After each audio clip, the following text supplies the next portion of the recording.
Project చెరువు కింద నీళ్లు తీసుకుంటే బంద్ చేసినాం, నీటి తీరువ రద్దు చేసినాం. అట్లా ఎన్నో సదుపాయాలు చేసుకున్నాం. రైతులకు బాగా జరుగుతుండే. అప్పుడప్పుడు ఏమవుతుంది, కొన్ని దుష్ట దినాలు వస్తాయి, చెడు గడియలు వస్తాయి. మనోళ్ళు కూడా అలవోకగా ఓట్లేసారు.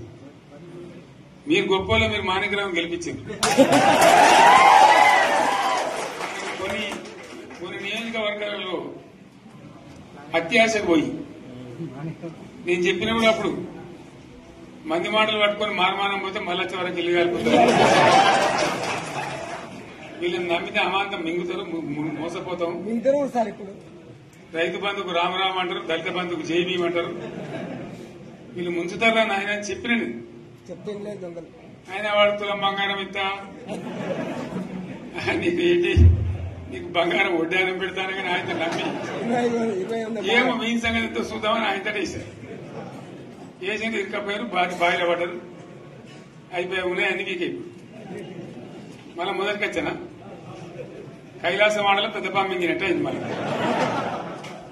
అంతే కదా, ఆలోచన లేకుండా ఎటు పడితే అటు ఎవడో ఏదో చెప్తే నమ్మి ఓట్లేస్తే ఏమైంది అనేది ఒక మంచి గుణపాఠం ఇది తెలంగాణ. గ్యారంటీగా మంచిగా సంసారం జరుగుతుంది. జర తువ్వకచ్చినాం, రైతులు ఇంత ముఖం తెలివైతుండ్రి, ఇంత బాకీలు కట్టుకుంటుండ్రి. ఎంతో మంది పాపం సిటీలు వేసుకుంటారు, ఏదో వేసుకుంటారు. రైతు బంధు పైసలు పడితే ఎంత సంతోషం ఉంటుండే. ఆయన మీద గంగలు కట్టిపోయి ఇప్పుడు వాడు ఇతడో ఏడో భగవంతుని కనుక ఇచ్చినా కూడా మోసం. ఏదో మళ్ళీ ఎలక్షన్ కోసం దానికోసం చేస్తారు తప్ప కడుపు నిండా ప్రేమను ఇచ్చేది ఇట్లే ఉంటుందా? సర్పంచ్ ఎలక్షన్ పెట్టింది సార్. మనం ఉన్నప్పుడు కరోనా వచ్చింది. కరోనా వస్తే కూడా రైతు బంధు ఆపలేదు. కరోనా వచ్చి రాష్ట్రానికి రూపాయి ఆదాయం రాకపోయినా 4-5 మంచి స్కీములు తెచ్చి ఇవాళ కాపాడుకున్నాం. గౌరవంగా బతికింది రైతులు. బీమా వచ్చినండి. రైతు బీమా పెడితే ఎంతమందికి సాయం జరిగింది? గుంట భూమి ఉన్న కూడా మంచిగా సాయం జరిగింది. చిన్న రైతు కూడా సాయం జరిగింది. అట్లా అందరికి మనం గొర్రెల కాపలకు గొర్రెలు వేయడం కానీ, చేప పిల్లలు కానీ, అనేక రకాల అన్ని వర్గాల ప్రజలను ఎట్లా ఆదుకోవాలని అట్లా ఆదుకున్నాం. మా తెలంగాణ కదా మేము తెచ్చుకున్నాం కష్టపడి. మా వాళ్ళందరి పైకి రావాలి. కాంగ్రెస్ గవర్నర్ ముస్లింలు ఓట్లేసుకున్న తప్ప ముస్లింలకు మనం చేసిందా?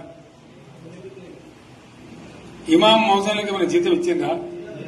మనం వచ్చినాకనే ఫస్ట్ టైం వాళ్ళని గుర్తించి వాళ్ళని గౌరవించుకున్నాం.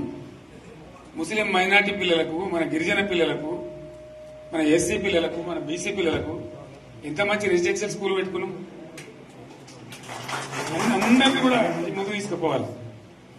ఇవాళ మన కళ్ళ ముందని నాకు బాధ కలిగేది ఏంటంటే, చిన్న వర్గాల ప్రజలు కాన్వెంట్ స్కూళ్ళలో చదివించలేరు, వాళ్ళ పిల్లలు కూడా బాగా చదవాలని చెప్పి ఎస్సీలకు, బీసీ, మన మైనార్టీ సోదరులకు గురుకుల పాఠశాలలు పెట్టారు. అద్భుతమైన చదువు చదువుకునే వాళ్ళు. ఇవాళ మొత్తం రోజు బడి పిల్లలు విషాహారము, కడుపు నొచ్చుడు, బాధపడు, పురుగులు అన్నం పెట్టుడు. పిల్లలు వెళ్లిపోతున్నారు, ఆ స్కూళ్ళ నుంచి ఇళ్లకి వెళ్ళిపోతున్నారు. తల్లిదండ్రులు కూడా భయపడి తీసుకుపోతున్నారు. ఏం ఘోరం ఇది నాకు అర్థం కాదు. మళ్ళీ ఇది చేసిన కూడా ఇప్పుడు మళ్ళీ అదే కాంగ్రెస్ పార్టీ. అంతేనా? మళ్ళా పాత కాంగ్రెస్ మోపైంది, మళ్ళా కరెంటు కోతలు మోపైనాయి. వెనకాలం ఇంకేం గతి అవుతుందో మార్చి చెప్పి ఏమవుతుందో. ఇంకా కరెంటు కోతలు మోపైనాయి, మంచినీళ్ళు సరికొత్తలు, అడిగే నాతులు లేడు. ఎవడన్నా గట్టిగా నిలదీసినట్టు వారికి పోలీసు నిలబట్టేయడం. ఇదేనా రాజ్యం? ఇట్లా ఉండదా రాజ్యం? ఎందుకు వచ్చింది ఈ పరిస్థితి చెప్తా. నాకేం గుర్తులేదు. నేనేమంటున్నానంటే, ఇట్లా అనేక పనులు చేసుకున్నాం మనం. గోదావరి నుంచి నీళ్లు తెచ్చుకున్నాం. నీళ్లు తెచ్చుకొని మంచినీళ్ళ తర్వాత సాగునీళ్ళు ఎంబడబడ్డాయి. మెదక్లో యువతల ప్రాంతం అంతా కొంత అందినే నీళ్లు, పాత మెదక్ జిల్లాలో.